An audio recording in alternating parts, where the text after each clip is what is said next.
After Japan's surrender, China organized its first large-scale national sports event. In 1948, Shanghai hosted what became known as the 7th National Games, bringing together 54 delegations, including representatives from various provinces and cities, with a total of 267 participants. The event drew an audience of approximately 100,000 people.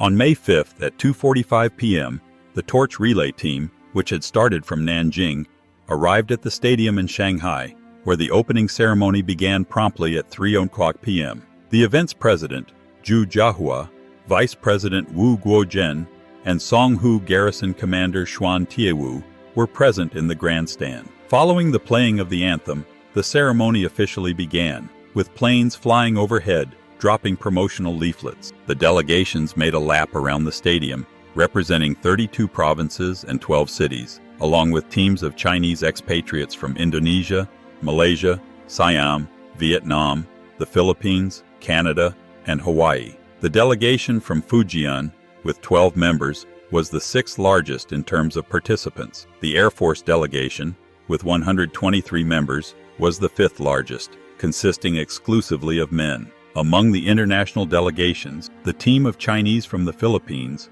with 62 members, was a highlight, followed by the delegation from Nanjing with 87 people and Tianjin with 3 members. Delegations from ethnic minorities, such as Xinjiang, and regions previously occupied by Japan, such as Northeast China and Taiwan, also received significant applause. The final delegation to parade was the host team from Shanghai, with 280 participants, the largest of all. After the opening ceremony, the delegations left the stadium and the competitions officially began on May 6th. Track and field events for both men and women were held daily at 2:00 p.m. from May 6th to May 10th. The event marked the revival of the National Games after a 13-year hiatus caused by the Japanese invasion.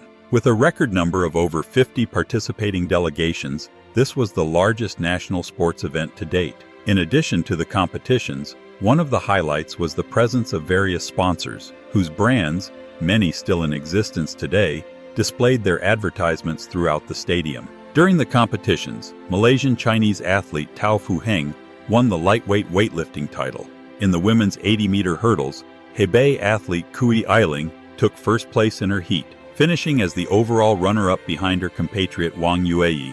In the 150-meter final, Yu Xiwei, representing the Air Force, stood out as the star of the event, winning the 80 meters and finishing second in both the 50 meters and the 10,000 meters. At 40 years old and a father of 5, Yu Xiwei had been practicing track and field for 2 years and achieved the highest individual score in this edition of the Games. Another highlight was Taiwan athlete Chen Yinglang, who broke the national record in the 40 meters, and Luo Wenao from Shanghai, who won the 10,000 meters race. Luo Wenao, then 30 years old, had already broken the Far East record and was considered a strong hope for China in international competition. In addition to track and field, the 1948 National Games included events such as swimming, boxing, wrestling, soccer, basketball, and table tennis. The event continued until May 16th, when all competitions were officially concluded. Now let's watch the footage. China lens out.